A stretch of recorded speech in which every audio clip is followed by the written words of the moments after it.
بسم اللہ الرحمن الرحیم الحمد للہ رب العالمین والصلاة والسلام علی اشرف الانبیاء والمرسلین۔ اللہ کے فضل و کرم سے آج ہم ایک نئی کتاب شروع کرنے جا رہے ہیں۔ کتاب کا نام ہے مشکوٰۃ المصابیح۔ اس کتاب کے اندر احادیث کو بیان فرمایا ہے مصنف علیہ رحمان۔ تو اس کی جو ابواب بندی ہے وہ جو فقہی ابواب بندی ہوتی ہے تو اس کے مطابق اس کے اعتبار سے بنائی ہے۔ پہلے جو ہے وہ عقائد والے مسائل بیان کیے ہیں، اس کے بعد جو ہے وہ شرعی مسائل کے متعلق احادیث کو جمع فرمایا ہے۔ تو کتاب کا نام ہے مشکوٰۃ المصابیح، اور یہ کتاب جو ہے وہ پہلے امام محی الدین ابو محمد حسین رحمۃ اللہ تعالی علیہ نے کتاب لکھی تھی، کتاب المصابیح۔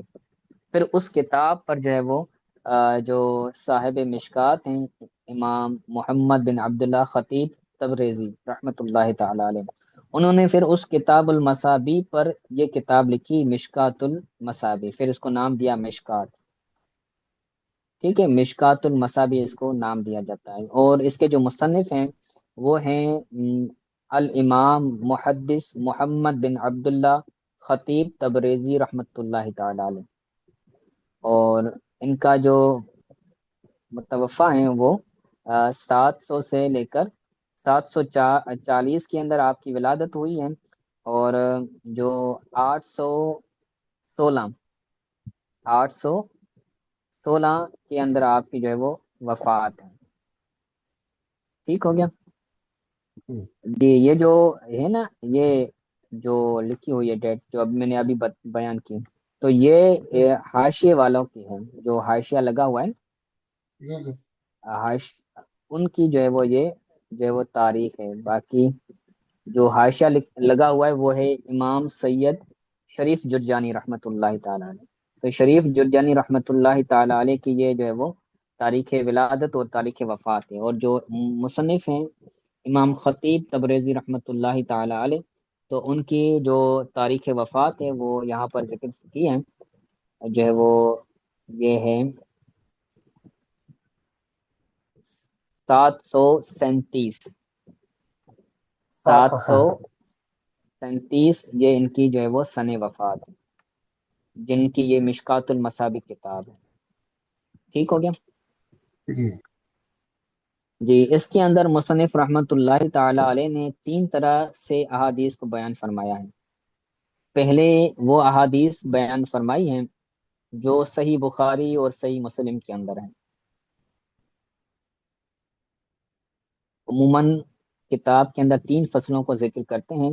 جو پہلی فصل ہوتی ہے اس کے اندر آپ رحمۃ اللہ تعالی علیہ وہ احادیث بیان فرماتے ہیں کہ جو بخاری میں ہو اور مسلم شریف میں ہو، یا صرف بخاری میں ہو یا صرف مسلم میں ہو، دونوں میں ہو پہلے وہ ذکر کرتے ہیں، یا پھر دونوں میں سے کسی ایک میں ہو تو پھر اس کو ذکر فرماتے ہیں۔ ایک یہ صورت آپ نے جو ہے وہ بنائی ہے۔ اس کے علاوہ جو دوسری صورت ہے وہ آپ نے یہ بیان فرمائی ہے کہ جو حدیث تو صحیح ہو، امام بخاری اور امام مسلم کی شرط پر ہو، لیکن امام بخاری اور امام مسلم نے اس کو اپنی کتاب میں نہ لکھا ہو، بلکہ اس کے علاوہ دوسری کتابوں کے اندر اگر وہ احادیث آئی ہیں تو پھر ان احادیث کو آپ جو ہے وہ اپنی کتاب مشکوٰۃ شریف میں بیان فرماتے ہیں۔ ٹھیک ہے، اور جو تیسری صورت ہے اور تیسری فصل بیان فرماتے ہیں تو اس کے اندر جو ہے وہ کوئی سی بھی کسی بھی کتاب کی جو احادیث ہیں تو وہ جو ہے وہ اس کے اندر بیان فرماتے ہیں، چاہے بخاری اور مسلم کی شرطوں پر ہو یا نہ ہو، مطلقاً کہیں سے بھی کسی بھی کتاب سے جو ہے وہ احادیث کو جمع فرماتے ہیں۔ تو یہ 3 صورتیں آپ نے اس کے اندر بیان فرمائی ہیں، اور اس کتاب کی کئی شروحات ہیں۔ عربی کے اندر جو مرقات ہیں، امام ملا علی قاری رحمۃ اللہ تعالی علیہ ان کی کتاب ہے مرقات، تو مرقات یہ اس کی شرح ہے، مرقات المفاتیح۔ اور اسی طرح امام جو ہے وہ مفتی احمد یار خان نعیمی رحمۃ اللہ تعالی علیہ کی کتاب ہے مرعۃ المناجی، تو مرعۃ المناجی یہ اردو میں کتاب ہے، اس کو بھی آپ رحمۃ اللہ تعالی علیہ جو مفتی احمد یار خان نعیمی رحمۃ اللہ تعالی علیہ ہیں تو انہوں نے اس کتاب کی شرح اردو میں بیان فرمائی ہے۔ اس کا نام کیا ہے؟ میرا تو مرعت المناجم.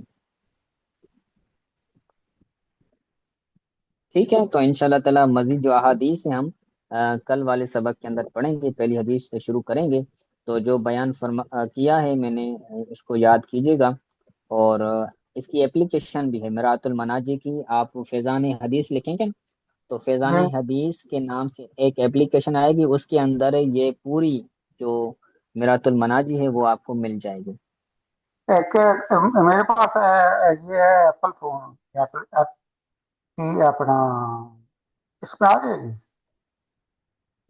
یہ ہے یا پھر فیضان وہ؟ حدیث. جی جی، حضرات حدیث، جی جی. جی جی فیضان حدیث ہوگا. ٹھیک ہے، تو اس کو یاد کیجیے گا. مزید انشاءاللہ تعالی کل والے سبق کے اندر